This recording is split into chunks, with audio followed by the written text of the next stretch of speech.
Amis supporters rouges et noirs, bienvenue à vous dans cette toute nouvelle vidéo. Aujourd'hui, nous allons découvrir ensemble le programme de la 6e journée de Top 14, ainsi que le match de nos rouges et noirs contre le champion d'Europe dimanche soir. Pau qui reçoit l'Aviron Bayonnais à 14h30, match très intéressant. Il va y avoir beaucoup de jeux, je pense que ça va vraiment envoyer du lourd, ou pas, on verra bien.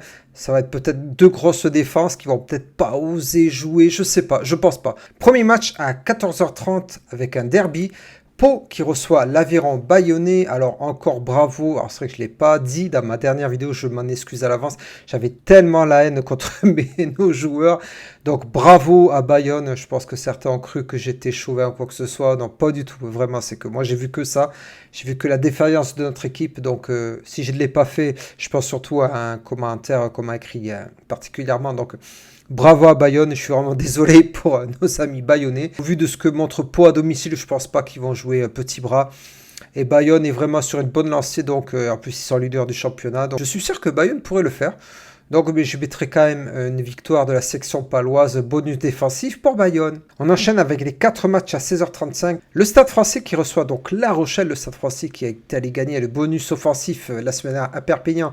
Et donc La Rochelle qui a perdu à Montpellier 37-13 il me semble. Le Stade Français bien placé, serein dans sa tête, fort sur ses bases. Ça devrait passer je pense pour le Stade Français. La Rochelle a un deuxième déplacement d'affilée, un peu compliqué. Ils n'ont pas montré des choses très rassurantes contre Montpellier. Est-ce que ce déplacement dans la capitale va les ressourcer, va permettre de franchir un cap? Je sais pas, c'est tout ce que j'espère aussi pour le suspense. Mais je vois quand même le Stade Français l'emporter contre le Stade Rochelais. Lyon qui reçoit un Perpignan malade, un Perpignan qui a enchaîné une 5e défaite d'affilée, qui a en plus appris la démission de David Marty, il me semble, l'entraîneur des 3/4. L'autre, je ne sais pas qui c'est, je m'en excuse auprès des supporters catalans. Il n'y aura pas beaucoup de suspense, je pense que Lyon à la maison va faire le job. Sachant qu'ils ont quand même fait une bonne prestation chez le champion d'Europe, le BB, malgré le score 32-20, mais ils ont quand même tenu la baraque. Je vais donc mettre victoire de Lyon avec le bonus offensif. Le Racing 92 qui reçoit Montpellier, le Racing qui est passé très près de l'exploit à Castres,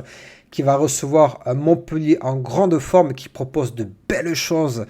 Ah, pas évident celui-là, franchement. Racing Montpellier, je sais pas. Ça va être très compliqué, mais quand même, à la maison, le Racing, c'est costaud. J'ai l'impression que c'est costaud cette année.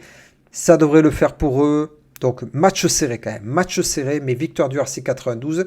Et le bonus défensif pour Montpellier. Montauban qui reçoit le voisin Castres pour, je ne sais pas si c'est un derby, mais en tout cas, les deux clubs sont liés parce qu'ils font un match en début de saison en hommage à Ibrahim Diarra, qui est décédé il y a quelques années. Ce sont deux clubs qui sont liés par ça, donc c'est déjà quelque chose de beau. Est-ce que ça sent le match de la dernière chance pour Montauban? Je ne sais pas. Ils n'ont pas le choix, là, il faut gagner face à un Castres qui s'en est sorti in extremis contre le Racing, mais bon, ils étaient à la maison. C'est un peu compliqué à pronostiquer. Je mettrai victoire de Montauban parce qu'ils ont montré de bonnes choses contre Montpellier. Ça va être compliqué quand même. Ils sortent une lourde défaite contre Clermont. Est-ce que les têtes ont été remises à l'endroit? Je ne sais pas. Je vais tenter le coup, vraiment, même si je ne suis pas sûr de mon prono.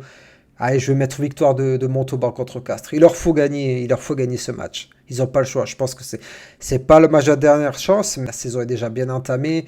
Ça fait déjà 6 journées, ils n'ont que 2 points. Pour le maintien, c'est compliqué. Heureusement que Perpignan, derrière, enchaîne les boulettes. Mais allez, pour le fun, vraiment pour le fun et pour leur donner de la force, je mettrai victoire de Montauban. Bonus défensif pour Castres. Grosse affiche samedi soir entre Clermont et le RCT. Grosse affiche parce que ce sont deux gros clubs qui ont cartonné le week-end dernier, donc notamment Clermont contre Montauban et Toulon contre, je vérifie, contre la section paloise, que je ne dis pas de bêtises. Ça va vraiment envoyer, ça va être une grosse affiche. Il va y avoir du jeu, il y avoir des essais. Ah, c'est clair, c'est obligé, ça ne peut pas être autrement quand on voit la force offensive de ces deux équipes. Donc je mettrai quand même un gros score, je pense que ça va se terminer, je sais pas, peut-être à 34-32 ou un truc comme ça. Il va y avoir 3 ou 4 points d'écart, allez, pas plus. Mais j'espère pour le spectacle. Donc je mettrai victoire de Clermont quand même à la maison. Toulon va s'accrocher, c'est une équipe accrocheuse. Victoire de Clermont et bonus défensif pour le RCT. Pour ce qui nous concerne, nous recevons le champion d'Europe en titre, l'UBB. Comme la semaine dernière, voici un petit récapitulatif. Victoire de nos rouges et noirs finale du top 14 pour leur 3e titre d'affilée, 39-33. Le 29 septembre 2024, défaite de nos rouges et noirs à la maison, 12-16. Et le 7 mai 2023, nous nous sommes donc imposés 31-17. Nous allons donc recevoir une grosse équipe de Bordeaux, mais qui sera amputée de beaucoup de cadres. Il y aura donc Louis Bielbiarré absent, il y a Penaud aussi, il y a Jalibert, et il y a 2 porteurs, il me semble. Donc on va vraiment affronter une équipe amoindrie. Est-ce que cela veut dire qu'on va gagner facilement? Je ne crois pas. Franchement, ça serait sous-estimer cette belle équipe de Bordeaux. De notre côté, pour la composition d'équipe, à première vue, on récupérait Emmanuel Meafou et Mathis Castro Ferreira qui reviennent d'infirmerie. En revanche, François Cross et Julien Marchand ne seront toujours pas dans le groupe. Ils sont encore blessés. On a aussi Joël Merclair et Joshua Brennan.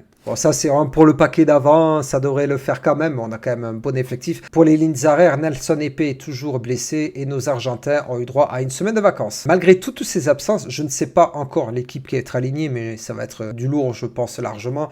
On va sûrement avoir du Netti, Aldeguerri, on va avoir Cramon aussi qui risque de remplacer Marchand. Ça va quand même envoyer du lourd devant. Et faut-il sortir une prestation XXL face à nos voisins bordelais? Parce que vu le dernier match contre Bayonne, ben, j'ai quand même peur. On pourra toujours dire que oui, à domicile, on assure, mais c'est pas non plus très rassurant de faire un match sur 2. L'avantage avec ce genre d'équipe, c'est qu'on sait très bien à quoi on va s'attendre. C'est une équipe qui va énormément jouer. Ouais, ils ont à peu près le même profil que nous au niveau du jeu. Donc merci Yannick Bru, ancien Toulousain, qui a apporté une patte magnifique à ce club de l'UBB. D'ailleurs, il y a beaucoup de matchs qui m'ont plu à regarder, mine de rien. J'ai quand même pris du plaisir. Bien sûr, bon, lui, Bielbiarré est sur notre planète en ce moment. C'est un monstre, ce gars. Franchement, c'est un monstre. Il a mérité largement sa récompense. Donc, on va sûrement s'attendre, et j'espère, à avoir du spectacle et beaucoup de points. Dans notre sens, bien sûr, beaucoup de points dans notre sens. Hein. J'espère vraiment qu'on va faire le job contre un UBB amoindri qui a quand même pas mal de force vive au repos. Est-ce qu'il faut se reposer sur ça? Bien sûr que non. Ah, je vous vois venir là. Ça y est, vous dites, ouais, ça y est, l'UBB va arriver avec une équipe remaniée. Ça va être facile. Non, non.